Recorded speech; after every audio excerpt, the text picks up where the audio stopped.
जय हिंद दोस्तों, स्वागत है आप सबका हमारे यूट्यूब चैनल पर। और हम इकोनॉमिक्स पढ़ रहे थे। इकोनॉमिक्स में मैंने आपको बैंक के बारे में पढ़ा दिया था, ठीक है। पहले हमने आरबीआई पढ़ा, फिर बैंक के बारे में पढ़ा। अब बैंक में होता क्या है, बैंक में अकाउंट खुलते हैं। तो आज का टॉपिक हमारा अकाउंट का है, ठीक। अकाउंट कितने टाइप्स के होते हैं, फिर चेक चेक कितने टाइप्स के होते हैं, वो सब आज पढ़ेंगे, ठीक। तो इसमें है, देखो, जो आरबीआई होता है, RBI reserve bank of India. RBI बस सारे बैंकों के ऊपर कौन है? आरबीआई। आरबीआई को हम क्या कहते हैं? बैंकों का बैंक। तो आरबीआई का वर्क होता है सारे बैंकों को कंट्रोल करना और अपनी गाइडलाइंस जो होती हैं आरबीआई की वो प्रोवाइड कराना। तो आरबीआई कहता है सारे बैंकों से कि तुम्हारे पास जितने लोगों का अकाउंट है, ऐसा ना हो कोई टेररिस्ट हो या कोई कुछ भी मतलब गलत पैसा उसके पास आ रहा हो, तो अकाउंट खोलने से पहले तुम क्या करो, अपने कस्टमर को जानो। आरबीआई क्या कहता है? अपने कस्टमर को जानो। तो क्या कहता है? Know your customer, know your customer. RBI क्या कहता है? Know your customer. तो बैंक अपने कस्टमर को जानने के लिए वो क्या करेंगे? अकाउंट खोलने से पहले क्या करवाते हैं वो भी जानते हैं, फिर आरबीआई की बात मानते हैं। तो केस को क्या कहते हैं हम? KYC, know your customer. तो जब आपका अकाउंट खुलाने जाएंगे आप, तो बैंक क्या करेगा? या तो आपसे आधार कार्ड मांगेगा,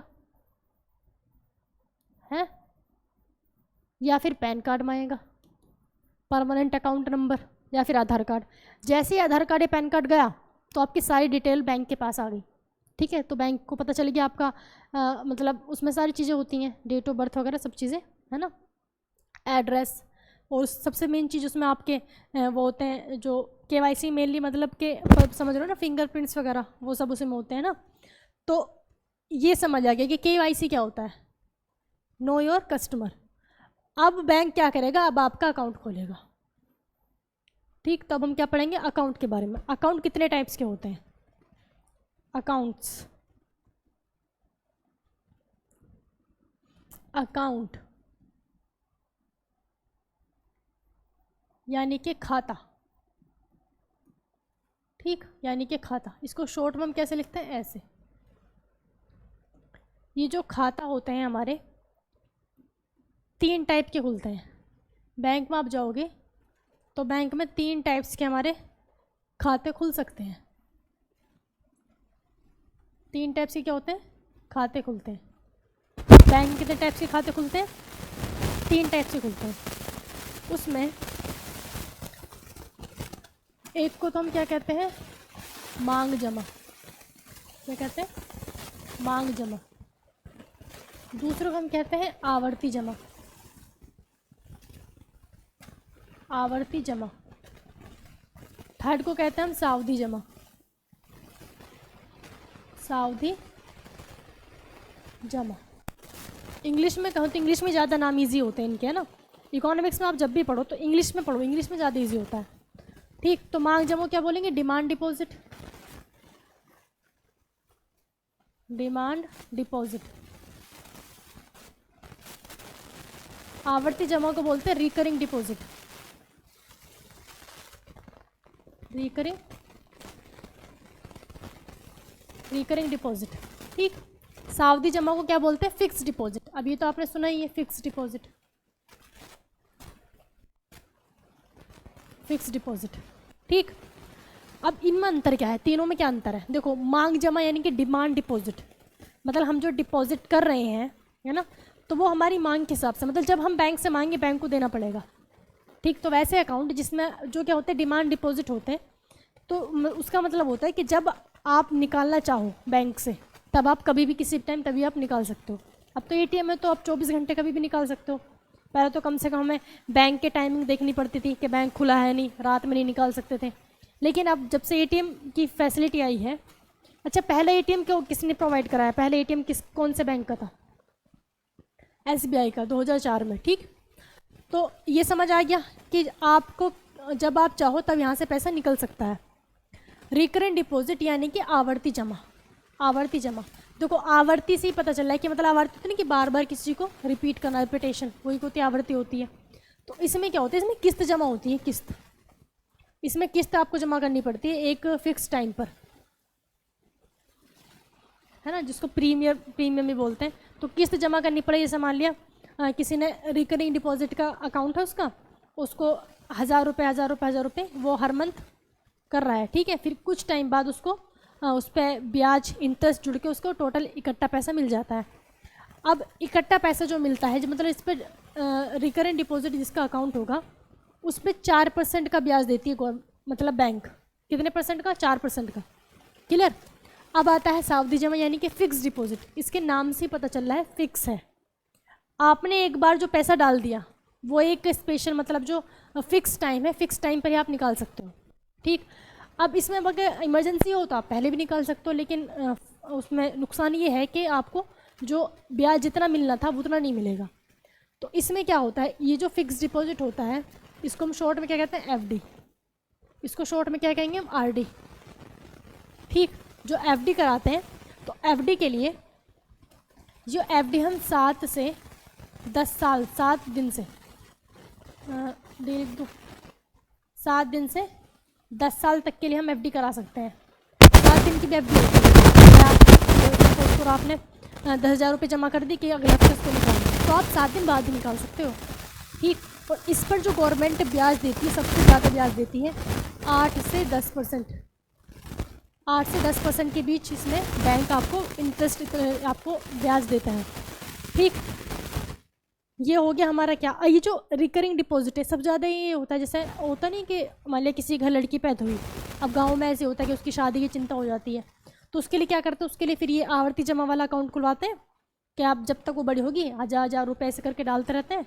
फिर जब वो बड़ी हो जाएगी तो टोटल पैसा आपकी शादी के लिए उसकी मिल जाता है, ठीक। तो ये आवर्ती जमा ऐसे कामों के लिए किया जाता है, ठीक है ना। अब ये जो हमारा मांग जमा है, डिमांड डिपॉजिट है, ये होता है 2 टाइप का। इसमें 2 टाइप के अकाउंट होते हैं, ठीक। एक को तो हम बोलते हैं चालू खाता और दूसरे को बोलते हैं बचत खाता। बचत खाता, चालू खातों की इंग्लिश में बोलते हैं करंट अकाउंट और बचत खातों को बोलते हैं सेविंग अकाउंट, ठीक है। 90% लोगों का सेविंग अकाउंट ही होता है। अच्छा, जब आप एटीएम में पैसे निकालने जाते हो तो उसमें आता नहीं सिलेक्ट करने के लिए अकाउंट कौन सा है, तो सेविंग अकाउंट पर क्लिक करते हैं ना। तो 90% का होता भी सेविंग अकाउंट ही है। अब इनमें अंतर क्या है, चालू खाता और बचत खाता। इसको थोड़ा मैं ऊपर कर देती हूँ, थोड़ा छोटा करके, ठीक। चालू खाता और बचत खाता में अंतर ये है कि जो करंट अकाउंट होता है, करंट अकाउंट बिजनेस के लिए होता है। करंट अकाउंट किसके लिए होता है? बिजनेस के लिए। जिसका कोई बिजनेस है तो उस बिजनेस का जो एक अकाउंट होगा, मान लिया किसी की छोटी सी कंपनी, छोटी कह लो या बड़ी कह लो, सपोज करो किसी की कुछ कपड़े बनाने की वो है ना, कपड़ा बनाने की फैक्ट्री है। अब उस फैक्ट्री में कितने सारे वर्कर्स काम करने वाले हैं, है ना। तो उस फैक्ट्री का एक क्या होगा, एक पूरे एक अकाउंट होगा, ठीक है। उसके मालिक का एक अकाउंट होगा पूरी फैक्ट्री का, उसमें टोटल पैसा होगा, तो उसमें लाखों करोड़ रुपए होते हैं, है ना भाई। बिजनेस के लिए है तो बिजनेस के लिए तो बहुत पैसा होता है, तो उसमें इतने बहुत सारे पैसे होंगे, तो वो क्या होगा, करंट अकाउंट होगा। उसी करंट अकाउंट से, है ना, उस करंट अकाउंट से वो क्या करेगा, सबको सैलरी देगा, है ना। सबको वो सैलरी देगा, वो खुद के लिए भी रखेगा, निकालेगा उसमें से, और प्लस उसमें से अपना प्रॉफिट भी निकाल लेगा। तो जो उसने सबको सैलरी दी तो उनकी सैलरी किस में गई, उनके सेविंग अकाउंट में, जो उनका पर्सनल अकाउंट होता है। या फिर उस मालिक ने भी जो खुद लिया है पैसा उसमें से, है ना भाई, अपनी भी तो एक सैलरी होती है, अपनी वो सैलरी लेगा, प्लस उसका प्रॉफिट भी निकाल कर अपने अकाउंट में डालेगा, है ना। प्रॉफिट से थोड़ी ना उसके खर्चे होंगे, तो वो सारा किस में डालेगा, अपने सेविंग अकाउंट में। मतलब अगर आपको कोई अपना पर्सनल काम करना है, सपोज अपने लिए कपड़े खरीदने हैं, तो अपने लिए कपड़े वो करंट अकाउंट से खरीदेगा या फिर सेविंग अकाउंट से, तो किससे खरीदेगा, अपने सेविंग अकाउंट से। समझ आ गया। तो ये समझ लो कि ये क्या होती है, पर्सनल अकाउंट होता है, और ये पूरी एक संस्था का होता है करंट अकाउंट, पूरे एक बिजनेस को चलाने के लिए। अब इस पर जो गवर्नमेंट बैंक इस पर ब्याज देता है 0%, इस पर ब्याज ही नहीं होता। सेविंग अकाउंट पर होता है 4% का। सेविंग अकाउंट पर कितना देता है, 4% का। सॉरी, इस पर देता है 6%, यहाँ मैंने गलत लिख दिया। जो रिकरिंग डिपॉजिट पे कितना देता है, 6% का, 4% होता है सेविंग अकाउंट पर, ठीक। अब ये जो है हमारा, जो ये अकाउंट दे रहा है, अब इसमें से आप ये सोचो कि सबसे ज़्यादा तेज़ी से जो पैसा फ्लो होगा, सबसे ज़्यादा तेज़ी से जो पैसा फ्लो होगा किस अकाउंट में होगा। मतलब 2-3 करोड़ रुपए आ रहे हैं, फिर 3-4 करोड़ निकल गए, फिर 5 करोड़ आए, फिर 2 करोड़ निकल गए, इस तरीके से हमें सबसे ज़्यादा तेज़ी से पैसा फ्लो किस अकाउंट में होता है, तो किस अकाउंट में? वो करंट अकाउंट में। भाई बिजनेस वाला यही तो है, महीने के लास्ट में दुनिया भर के पैसे आते हैं, फिर एकदम निकल भी जाते हैं। लोगों को सैलरी देनी है या फिर कुछ भी उसका रॉ मटेरियल वगैरह खरीदना है तो निकल भी जाते हैं। तो इस वजह से इस पर ना भाई दुनिया भर का पैसा किस में आता है? करंट अकाउंट में आता है, और जाता भी सबसे ज़्यादा इसी में से ही है। तो इस पर बैंक अपना इंटरेस्ट नहीं देता, करंट अकाउंट पर इंटरेस्ट नहीं देता है। सेविंग अकाउंट में लिमिट होती है पैसे निकालने की भी, पैसे रखने की भी, ठीक है, इस पर 4% देता है। जो रिकरिंग अकाउंट है हमारा, इसमें पैसा ना इस पर थोड़ा ज़्यादा देगा, एटलीस्ट वो निकालेगा तो नहीं, उसको जमा ही करने हैं, है ना, निकालेगा तो बहुत टाइम बाद, लेकिन वो एक मतलब कंटिन्यू जमा तो कर रहा है लेकिन टाइम ले रहा है बीच में ना, तो इस पर थोड़ा सा ज़्यादा दे देगा 6%। लेकिन जो फिक्स डिपॉजिट होता है, फिक्स डिपॉजिट में एक बार में आप पैसा जमा करते हैं, और उसको बैंक को पता भी है कि इसने मान लिया 5 साल के लिए एफडी कराई है, तो ये जो इसने पैसा दिया है मुझे 5 साल की एफडी कराई है, सपोज 5 लाख रुपए दिए हैं, ये जो 5 लाख रुपए जिसने दिए हैं ये 5 साल बाद ही निकालेगा, ठीक है। तो उन 5 लाख से ये बैंक अपना कुछ भी कर सकता है, किसी को लोन दे सकता है ना, 5 लाख में कुछ भी कर सकता है। तो उसमें क्या होता है कि बैंक टेंशन फ्री है, इसको तो निकालने हैं नहीं, अब मैं इससे कुछ भी कर लूँ, तो फिर इस वजह से इस पर इंटरेस्ट बैंक ज़्यादा दे देता है। और सपोज आपने टाइम से पहले निकाल लिए तो आपको इंटरेस्ट भी कम मिल जाएगा, 6% मिल जाएगा, ठीक है ना। तो ये सारे क्या हमारे ये अकाउंट के टाइप्स हैं। अब बैंकों में एक होल्ड लगी रहती है कि बैंक का क्या होना चाहिए, करंट अकाउंट ज़्यादा होना चाहिए अकॉर्डिंग टू सेविंग अकाउंट के, करंट अकाउंट को बढ़ाने की कोशिश की जाती है, तो इसको बोलते हैं हम कासा। कासा बैंक का क्या ज़्यादा होना चाहिए? कासा ज़्यादा होना चाहिए। सी यानी कि current account upon saving account, अगर ये जो है इसकी वैल्यू ज़्यादा होगी तो मतलब बैंक का अच्छा काम चल रहा है, करंट अकाउंट उसमें ज़्यादा है तो इतना इतना पैसा आता है। तो ये पता है, अगर देखो करंट अकाउंट ऊपर होता है न्यूमिनेटर, इसकी वैल्यू अगर ज़्यादा होगी तो वैल्यू पॉजिटिव आएगी, जितनी वैल्यू इसकी ज़्यादा होगी इतना ही बैंक का क्या होता है, कासा ज़्यादा होता है, ठीक। इसमें किसी को कोई डाउट तो मेरे हिसाब से नहीं होगा। ये demand deposit, recurrent deposit, fix deposit, है ना। अगर वैसा अलग अलग देखें तो 4 टाइप के अकाउंट होंगे हमारे, current account, saving account, recurring account और एफडी, फिक्स डिपॉजिट वाले अकाउंट, ठीक है। ये हमने क्या पढ़ लिया, अकाउंट के बारे में पढ़ लिया, इससे ज़्यादा कुछ समझने की ज़रूरत नहीं, मतलब आप ये बेसिक सी चीज़ें हैं, है ना, कि अकाउंट आप देखते हो कि करंट अकाउंट भी लिखा होता है, उसमें सेविंग भी लिखा होता है, तो करंट कैसा होता है, सेविंग कैसा होता है, ये डिफरेंस समझ आ गया। एफडी क्या चीज़ होती है, ठीक। अब देखते हैं चेक। चेक के बारे में आपने सुना होगा, देखे भी होंगे चेक, है ना, आपके घर में भी होंगे। अब देखते हैं चेक। जो बैंक प्रोवाइड कराता है चेक बुक, है ना, उसके लिए अलग से आपको बैंक को देनी पड़ता है। तो चेक के बारे में पढ़ते हैं अब हम। चेक,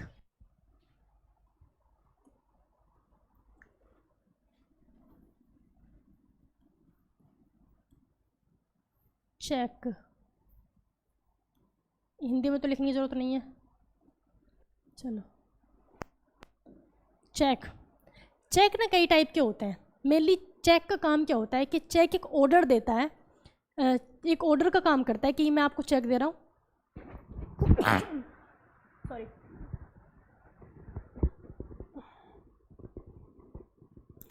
चेक किस चीज़ का काम करता है कि मैंने मान लिया चेक काटा, है ना, किसी के नाम पर, कि मैंने उसको चेक पकड़ा दिया कि मैं आपको चेक दे रहा हूँ, जाके मेरे अकाउंट से निकाल लो, ठीक है। तो वो क्या है, एक ऑर्डर देता है कि मेरे अकाउंट से पैसे निकल जाएं, ठीक है ना। तो चेक क्या होता है, एक ऑर्डर देता है कि उसके अकाउंट से पैसे जो मैं जिसको भेज रहा हूँ, जिसको चेक दिया वो निकाल ले, ठीक है ना। तो ये तो समझ आ गया चेक होता क्या है। लेकिन चेक के बहुत सारे टाइप्स हैं, कितने कितने तरह के क्या होते हैं चेक होते हैं। इसमें सबसे पहले आप पढ़ोगे बियरर चेक, जो आमतौर पर चेक होता है बियरर चेक। बियरर का मतलब क्या होता है, धारक।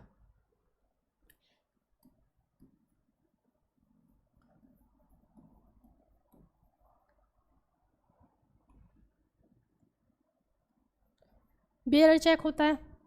एक होता है ऑर्डर चेक, ऑर्डर चेक। एक होता है क्रॉस चेक, क्रॉस चेक, ठीक। जिन तीनों को एक बार में समझ जाओगे। देखो चेक होता कैसा है, जैसे हम एक चेक बनाते हैं, सोचा तो मैं गूगल से डाउनलोड कर लेती, चलो कोई नहीं, समझ जाओगे आप। जो चेक है यहाँ पे लिखा होगा क्या, अकाउंट नंबर, जिसके क्या होगा यहाँ पे अकाउंट नंबर होगा, है ना। और इसके ऊपर यहाँ पे अमाउंट के लिए होता है जगह, अमाउंट के लिए, और इस कॉलम में होता है, मतलब होता है ना कि अंकों में लिखना हो, शब्दों में लिखना, है ना। यहाँ पे भी अमाउंट लिखना होता है, यहाँ पे भी अमाउंट लिखना होता है। इसके ऊपर होता है नाम के लिए जगह, नाम, है ना। और यहाँ इस कोने पर होता है बैंक का नाम। थोड़ा सा बड़ा बनाना चाहिए था मुझे। यहाँ पे क्या होता है, बैंक का नाम, जिस बैंक में उसकी क्या है, अकाउंट है ना। देखो ये चेक, सपोज ये मेरा चेक है ना, तो मेरा अकाउंट नंबर यहाँ पे लिखा होगा और मेरी ही बैंक की डिटेल लिखी होगी, इसमें IFSC कोड वगैरह, बैंक का नाम, ये सब होगा। यहाँ पे होती है डेट, डेट। यहाँ पे होता है मतलब अमाउंट, क्या लिखूँ इस पर, अमाउंट लिख सकता हूँ, मतलब पैसा। सपोज करो कि 1 लाख है, ऐसे दिख रहा है, वैसे ज़्यादा ही छोटा कर दिया मैंने, इसी को बड़ा कर लेते हैं तो अब ठीक है ना। तो यहाँ क्या होगा, अमाउंट, और यहाँ पे लिख रही हूँ मैं 1 लाख ओनली।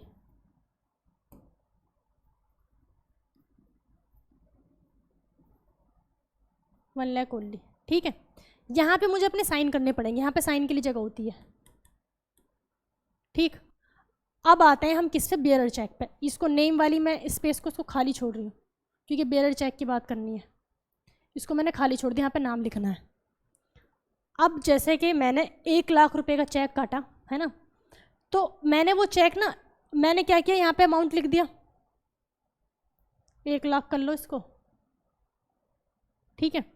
मैंने यहाँ पे अमाउंट लिखा, यहाँ पे अपने साइन कर दिए, यहाँ पे अपने साइन कर दिए, है ना।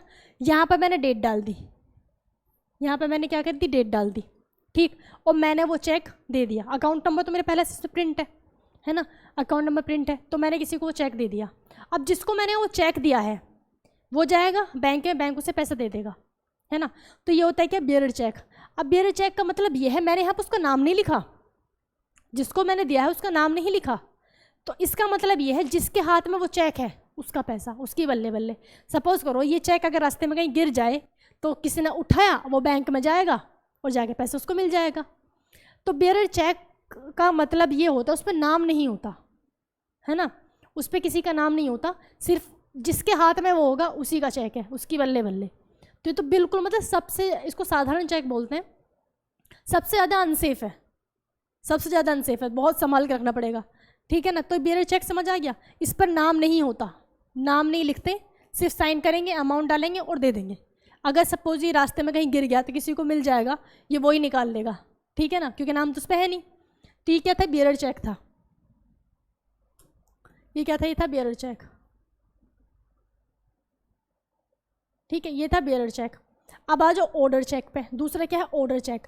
इसके नाम से पता चला है कि मैं ये ऑर्डर देता हूँ कि पैसा, अमाउंट इसी के अकाउंट में जाए, मतलब यही निकाले। ऑर्डर चेक और बेयरर चेक में कुछ खास डिफरेंस नहीं है, सिर्फ और सिर्फ डिफरेंस क्या है, ये क्या हुआ, डिफरेंस सिर्फ इतना है कि जो नाम के लिए जो खाली जगह है ना, नाम के लिए जो खाली जगह है, यहाँ पर मैं नाम लिख दूंगी सिर्फ उसका, यहाँ पर सिर्फ नाम लिख देंगे, ठीक है। तो इसमें सिर्फ नाम होता है ऑर्डर चेक में। ऑर्डर चेक में बिल्कुल सेम बेयरर चेक जैसा है, बेयरर चेक में सिर्फ यह है जिसके हाथ में हुआ उसी को मिलेगा। लेकिन ऑर्डर चेक में नाम लिखा होता है, तो मान लिया मैंने किसी को भी किसी का नाम लेते, श्याम कुमार, मैंने किसी श्याम कुमार या राम कुमार किसी के नाम का मैंने चेक लिया, किसी का नाम उस पर लिखा और उसको मैंने दे दिया, ठीक है। राम कुमार जा रहे हैं आप चेक लेके बैंक में, तो उनको वो मिल जाएगा, ठीक है। उसमें फिर आपको वो आधार कार्ड वगैरह चेक करेंगे कि तुम राम कुमार हो या नहीं हो, ठीक है ना। तो ऐसे करके वो मिल जाएगा। अब सपोज ये भी थोड़ा सा सेफ हुआ, किससे, बेयरर चेक से थोड़ा सेफ, क्योंकि उसी को मिलेगा जिसका मतलब जिसका नाम क्या होगा, राम कुमार होगा। लेकिन ऐसे भी तो हो सकता है कि राम कुमार की तो कमी है नहीं दुनिया में, जिस आदमी को वो चेक मिला है, अब उससे वो गिर गया, खो गया, अब दूसरे आदमी को मिल गया, उसका नाम भी वही है, तो वो जाके निकाल लेगा, क्लियर। उससे थोड़ा सा सेफ है, लेकिन मतलब पूरी तरह से सेफ नहीं कह सकते। ये क्या हमारा ऑर्डर चेक। तो बेयरर चेक तो ब्लैंक होता है, मतलब ब्लैंक का मतलब नाम नहीं होता, जिसके पास है उसको क्या बोलेंगे, धारक, उसी को मिल जाएगा। ऑर्डर चेक में क्या होता है, नाम होता है, तो जिसका नाम है जिसका नाम है उसी नाम को मिलेगा, उसी पर्सन को मिलेगा। ठीक। अब एक होता है क्रॉस चेक। क्रॉस चेक में क्या होता है, क्रॉस चेक में कि जहाँ ये बैंक का नाम लिखा होता है यहाँ पर ना 2 क्रॉस बना देते हैं, दो लाइन। ठीक, यहाँ पर 2 लाइन बना दी।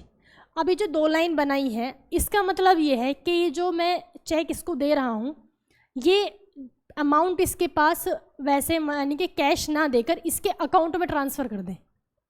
ठीक है ना, इसके अकाउंट में ट्रांसफ़र कर दें। क्लियर। इसमें क्या होता है क्रॉस चेक में कि पैसा कहाँ जाएगा, पैसा जाएगा आपके अकाउंट में, आपको कैश नहीं मिलेगा, आपके अकाउंट में जाएगा। नाम लिखा होगा, है ना। अब किसी को क्रॉस चेक मिला है, वो क्या करेगा, अपना आधार कार्ड लेकर जाएगा। ठीक, आधार कार्ड लेकर जाएगा, वो बताए कि क्रॉस चेक है, फिर वो नाम आधार कार्ड देंगे, उसमें टाइप करेंगे अच्छा इसका अकाउंट है, ठीक है, और आपके अकाउंट में उसके अकाउंट से पैसा दूसरे के अकाउंट में ट्रांसफ़र कर देंगे। ठीक। अब इसमें कंडीशन ये होती है, ये जो क्रॉस चेक है, अब सपोज़ करो किसी का अकाउंट ही नहीं है ना, किसी का अकाउंट है नहीं और आपको क्रॉस चेक मिल गया तो वो क्या करेगा बेचारा। अब इसमें ये भी होता है कि अगर क्रॉस चेक पे इस पर डेट भी होती है, क्रॉस चेक पर डेट होती है, अगर जो डेट इस पर है इस डेट के बाद आपने अकाउंट खुलाया है, इस डेट के बाद आपने अकाउंट खुलवाया है तो आपको पैसा नहीं मिलेगा, अकाउंट आपका पहले से अवेलेबल होना चाहिए। क्यों? क्योंकि ये भी तो हो सकता है कि वही कंडीशन जो ऑर्डर चेक में था कि ऑर्डर चेक में नाम होता है और उसी नाम के किसी को मिल गया तो वो ले लेगा। वैसे ही क्रॉस चेक में अब सपोज़ किसी का अकाउंट है ना, और उसी नाम के इंसान को वो मिल गया तो वो तो अपने अकाउंट में ट्रांसफ़र करा लेगा। ठीक है ना, अपने अकाउंट में ट्रांसफ़र करा लेगा। तो इसमें ये जो चेक होते हैं ज़्यादातर सेफ़ नहीं होते। ठीक। अब आपको एक चेक ही दिखाना पड़ेगा, मैं चेक देखती हूँ अगर आ जाए तो।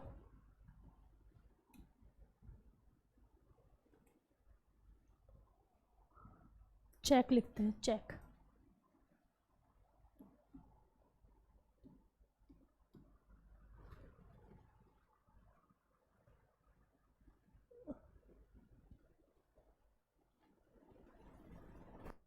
तो चेक, अच्छा बेरर चेक लिखना पड़ेगा।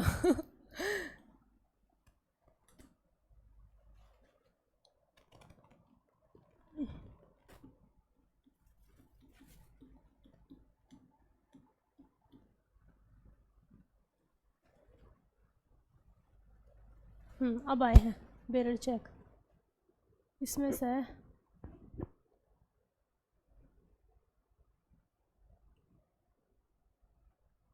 साफ सा कौन सा है,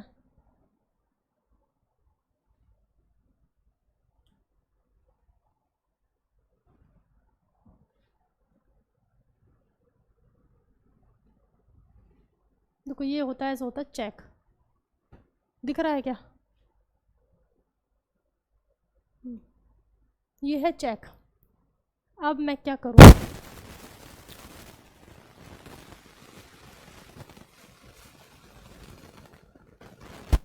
यहाँ पे साइन है, ठीक है ना, चलेगा कैसा भी है, हाँ चल गया। यहाँ पे क्या साइन करने हैं मुझे, मैंने अपने साइन करे और किसी को दे दिया, ऐसी नाम नहीं है यहाँ पे। ठीक है, तो क्या है, ये बेरर चेक है, मतलब कि जिसके हाथ में हुआ उसको पैसा मिल जाएगा। अब मैंने यहाँ पे किसी का नाम लिख दिया, मैंने यहाँ पे किसी का नाम लिख दिया, ठीक है, मैंने किसी का नाम लिख दिया, तो अब जिसका मैंने नाम लिखा है ये पैसा उसी को मिलेगा। ठीक है, ये पैसा उसी को मिलेगा। अब मैंने क्या किया, मैंने यहाँ पे 2 क्रॉस लाइन कर दी, अब क्या होगी, क्रॉस चेक। अब पैसा कहाँ जाएगा, अब उसके अकाउंट में ही जाएगा। ठीक, कैश नहीं मिलेगा, उसके अकाउंट में ही पैसा जाएगा। ठीक है ना, तो ये था हमारा चेक का। अब चेक और भी, जैसे चेक बाउंस क्या होता है, पोस्ट डेटेड चेक क्या होता है, मेन चेक के टाइप तो यही है, 3 टाइप है ना, लेकिन अब बाउंस जो कंडीशंस पे बेस्ड है ना वो देखते हैं हम। एक पोस्ट डेटेड चेक आता है, पोस्ट डेटेड चेक है ना, ये समझ आ गया। अब ये क्या होता है, post dated cheque.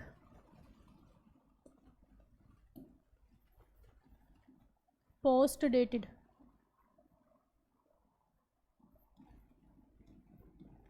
Post dated cheque, post dated, post मतलब कि बाद, है ना, पोस्ट डेटेड चेक, बाद की डेट का चेक। इसका मतलब ये है कि चेक पर जो डेट है, चेक पर हमने जो डेट लिखी है ना, सपोज हमने आज 29 तारीख है ना, 29 लिख दिया है ना,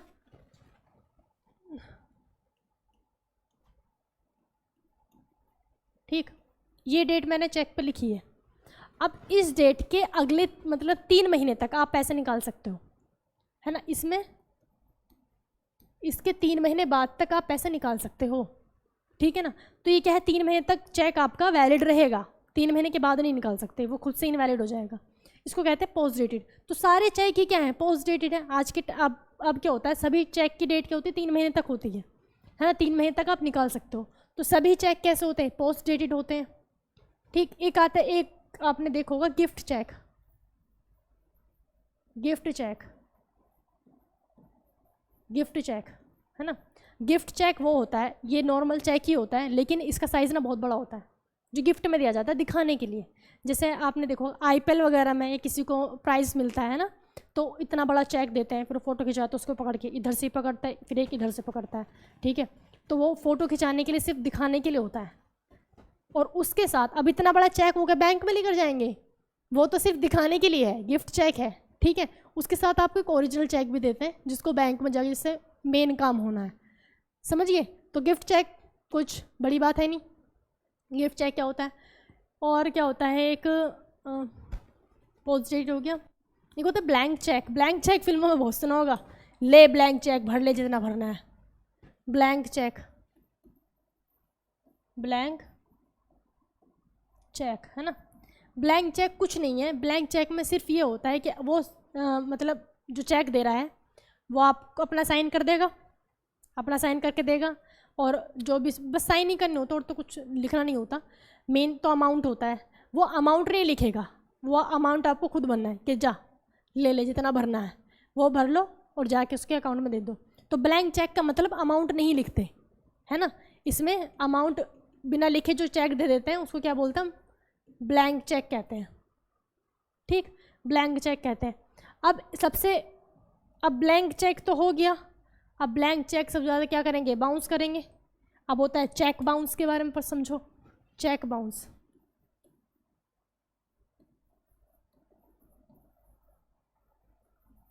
चेक बाउंस, चेक बाउंस उसे कहेंगे जैसे कि किसी ने ब्लैंक चेक दे दिया, या कोई भी अमाउंट लिख के भी दिया, मान लिया बेरर चेक ही दिया है, तो बेरर चेक हुआ, क्रॉस चेक हुआ, या फिर ऑर्डर चेक हुआ, सब पे अमाउंट लिखा होगा, ब्लैंक चेक पे अमाउंट नहीं होता, डिफरेंस यही तो है। तो किसी ने चेक दिया, सपोज 1 लाख रुपए का चेक दिया, और उसके अकाउंट में, जिसने वो चेक दिया है उसके अकाउंट में है 80,000 रुपये, है ना, और दिया कितना, 1 लाख का। अब वो बेचारा जाएगा चेक लेकर बैंक में, तो बैंक वाला उसको पैसे नहीं देगा, भैया उसके अकाउंट में इतने हैं ही नहीं, तो ऐसे चेक को क्या कहते हैं, चेक बाउंस कहते हैं। अब इसका मतलब ये नहीं है कि चलो 1 लाख रुपए तो कम से कम उसके अकाउंट में 80,000 तो 80 तो दे दो, नहीं, 1 रुपया नहीं मिलेगा। अगर 1 रुपया भी कम है ना, जितना अमाउंट का चेक है, अगर 1 लाख रुपए का चेक है उसके अकाउंट में 1 लाख ही है तो आपको दे देगा। अगर उसके अकाउंट में कितने 9,09,999 1 रुपया भी कम है तो आपको वापस आना पड़ेगा, तो क्या हो जाएगा, चेक बाउंस हो जाएगा। क्योंकि भाई पैसा कोई बैंक वालों को थोड़ी है, पैसा तो हमारा है, वो कोई डिसीजन नहीं ले सकता ना आपके अकाउंट पे कि दूँ या नहीं दूँ, ठीक है, आपके अकाउंट में इतना है तो दे देगा, अगर नहीं है तो आपको 1 रुपया नहीं देगा। तो ऐसे चेक को क्या कहते हैं, चेक बाउंस कहते हैं। अब चेक बाउंस बहुत होते हैं और ये एक कानूनी अपराध है, इसके लिए कई सारी मतलब सजाएं वगैरह वो सब है, ठीक। तो चेक बाउंस क्या है, कानूनी अपराध है। अगर आपका चेक बाउंस कितने में 3, इसमें कुछ वो होती है कंडीशंस की, इतनी बार अगर आपका चेक बाउंस होगा तो आपको जेल हो जाएगी, इस तरीके से, है ना। तो ये क्या है, एक अपराध होता है, चेक बाउंस क्या है, एक अपराध है।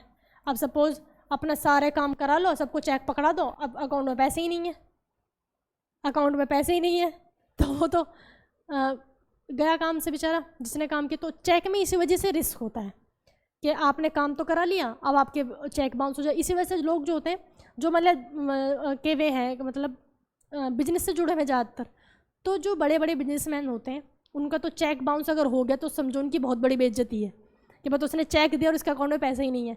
तो उन पर तो ट्रस्ट होता है, वो आपस में बिजनेस चेक के थ्रू हो जाते हैं क्योंकि उनके अकाउंट में पैसा रहता भी है, ना ही वो ऐसा कर सकते। लेकिन जैसे मान लिया किसी की ज़मीन वगैरह कोई ले रहा है तो चेक पर कोई भरोसा नहीं करता ये कहता है पैसा चाहिए भैया हाथ में, हम नहीं जानते चेक वैक क्या होता है, पता नहीं निकले ना निकले, तेरे अकाउंट में हो नहीं हो, तो वो ही तो होता है चेक बाउंस।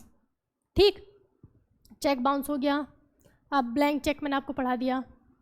अच्छा, एक चीज़ और है कि जैसे कि दिमाग में आता है कि सपोज करो उसका अकाउंट जिसने चेक दिया है ना, उसका अकाउंट है SBI में, है ना, और आपको उसने चेक दे दिया, तो आपको क्या SBI ही जाना पड़ेगा या फिर किसी भी बैंक में जा सकते हो पैसा लेने के लिए? तो आप किसी भी बैंक में जा सकते हो, चेक किसी भी अकाउंट का हो, किसी भी बैंक का हो, आप इंडिया के किसी भी बैंक से पैसा ले सकते हो। ठीक है ना, इस सिस्टम को हम क्या कहते हैं? CBS, core banking solution. इस सिस्टम को क्या कहते हैं कि आप चेक ले लो और भारत के किसी भी बैंक से पैसा निकाल सकते हो चेक के थ्रू। तो इस सिस्टम को हम क्या कहते हैं? Core banking solution. Core banking solution, ठीक है ना, कोर बैंकिंग सॉल्यूशन कहा जाता है इस सिस्टम को। ठीक, कोर बैंकिंग सॉल्यूशन। अब आपने ये तो देख लिया कि जो चेक है बहुत ही अनसेफ होता है। ठीक, अब इससे ज़्यादा जो सेफ होता है वो होता है ड्राफ्ट। अब देखते हैं ड्राफ्ट क्या होता है। ड्राफ्ट होता नहीं डिमांड ड्राफ्ट, DD बनवा लो या DD लगेगा। जॉब के लिए भी ऐसा होता है कि जो जॉब जैसे ज़्यादातर प्राइवेट में होता है ऐसा कि प्राइवेट जॉब के लिए आपने अप्लाई किया तो वो आपसे सपोज ऑफलाइन फॉर्म भरवा रहे हैं तो कहेंगे कि इतने रुपए का DD, इसमें इतने रुपए का DD लगेगा। तो DD क्या होता है? DD देखते हैं, डिमांड ड्राफ्ट। ड्राफ्ट जो होता है ये बहुत सेफ है। ड्राफ्ट तभी तो जो कंपनी वगैरह होती है प्राइवेट, तभी तो ड्राफ्ट के लिए कहती है, वो नहीं कहती कि हमें चेक दे दो, ड्राफ्ट के लिए। ठीक है, ड्राफ्ट में ये सिस्टम होता है कि जैसे किसी का ये बैंक है, बैंक में अकाउंट है किसी का, है ना, एक दूसरे का अकाउंट है दूसरे बैंक में, तो ये क्या करते हैं कि सपोज करो ये फर्स्ट A पर्सन है और ये B पर्सन है ना। अब ए को ना ए को मतलब A ने B को पैसा देना है, तो चेक के थ्रू नहीं, है ना, क्योंकि सपोज करो ये क्या है, ये दोनों बिजनेसमैन है। अब कोई डील इनकी साइन हुई होगी तो इसने इससे कुछ सामान मंगाया कि आप इतने रुपए का मान लिया 1 करोड़ रुपये या 50 लाख का सामान आप मुझे ट्रांसफ़र कर दो, है ना, भेज दो यहाँ पे। तो इसकी कहेगा पहले पैसे दो, ये कहेगा पहले सामान भेजो, क्योंकि भाई भरोसा तो किसी को किसी पे नहीं है। सपोज करो इसने इसको पैसा सेंड कर दिया अकाउंट में और फिर ये सामान ही ना भेजे, या फिर ये पहले सामान भेज दे फिर ये पैसा ही ना दे। तो ऐसी कंडीशन में क्या होता है, ये किसका सहारा ले सकते हैं? डिमांड ड्राफ्ट का। इसमें होता है कि एक हाथ लो और एक हाथ दो। तो अब सपोज करो 5 लाख रुपए अमाउंट, तो भाई कितना भी सोच सकते हैं, 5 लाख रुपए देने हैं। तो ये एक क्या करेगा, ये बैंक में जाएगा, बैंक में जो विड्रॉल स्लिप होती है वो स्लिप भरते हैं, है ना, और एक उसके साथ क्या लगते हैं, एक एप्लीकेशन लिखनी होती है ना, कि मैं इस अकाउंट से इस अकाउंट में पैसा भेजना चाहता हूँ, है ना, इस तरीके से। तो उसमें अपना अकाउंट नंबर लिखना पड़ेगा और दूसरे का भी जिससे अकाउंट में पैसा भेजना है, ठीक है ना। तो ये क्या करेंगे, यहाँ से यहाँ पैसा जो जाएगा इसको मिलेगी एक रिसिप्ट, इसी को बोलते हैं हम DD, डिमांड ड्राफ्ट। मतलब कि जब बैंक में गए, बैंक ने वो ले लिया, विड्रॉल स्लिप ले लिया, अकाउंट नंबर देख लिया, तो बैंक क्या करेगी, अब इसको सपोज 50 लाख का बनाना है तो 50 लाख रुपए इसके अकाउंट से काट लेगी, 50 लाख रुपए इसके अकाउंट से काट के, है ना, और इसके अकाउंट में बैंक ने भेज दिए, लेकिन वो निकाल नहीं सकता। बैंक ने भेज तो दिया अकाउंट में, लेकिन वो निकाल नहीं सकता, वो उसको शो होंगे कि हाँ ठीक है मेरे अकाउंट में आ गई, तो उसको तसल्ली मिल गई। अब बैंक क्या करेगा, बैंक ने जो इसको रिसिप्ट दी है जिसको डिमांड ड्राफ्ट कहते हैं, वो डिमांड ड्राफ्ट इसने इसको देना पड़ेगा, क्योंकि ये निकाल तो सकते नहीं, सिर्फ शो हो रहे हैं। निकालने के लिए इसको क्या चाहिए, ये चाहिए, डिमांड ड्राफ्ट चाहिए निकालने के लिए। तो ये होता है भैया ठीक है, तू मुझे पैसा दे, मैं तुझे डिमांड ड्राफ्ट दे दूंगा। डिमांड ड्राफ्ट दिखाती, बैंक इसको पैसा दे देगा। क्लियर। तो डिमांड ड्राफ्ट दिखने में चेक जैसे ही होता है ना, उसमें लिखा होता है ऊपर डिमांड ड्राफ्ट, बैंक की डिटेल, फिर अमाउंट, सेम मतलब चेक जैसे ही लगता है। अब चेक में भैया ये होता है कि डिमांड ड्राफ्ट के लिए आपको बैंक में जाना पड़ेगा, विड्रॉल स्लिप भरो, ये सब करो। चेक बुक आपके घर पे होती है, फटाफट साइन करो और दे दो, अमाउंट लिखो, साइन करो और दे दो। तो वो बड़े बड़े लोग क्या करते हैं, वो चेक को प्रीफर करते हैं, उनके पास इतना टाइम तो होता नहीं कि वो बैंक में जाएं ये सब करें। तो डिमांड ड्राफ्ट ये होता है। क्लियर? मतलब ये जो बीच में अटका हुआ है ना, ये जो बीच में अटका हुआ है डीडी, रिसिप्ट, अभी तो मैंने यहाँ ये कटने के बाद, इसके अकाउंट से पैसा कटने के बाद इसको रिसिप्ट मिली। अब जब रिसिप्ट इसको देगा, ये रिसिप्ट को दिखा के ही यहाँ से पैसा निकाल सकता है।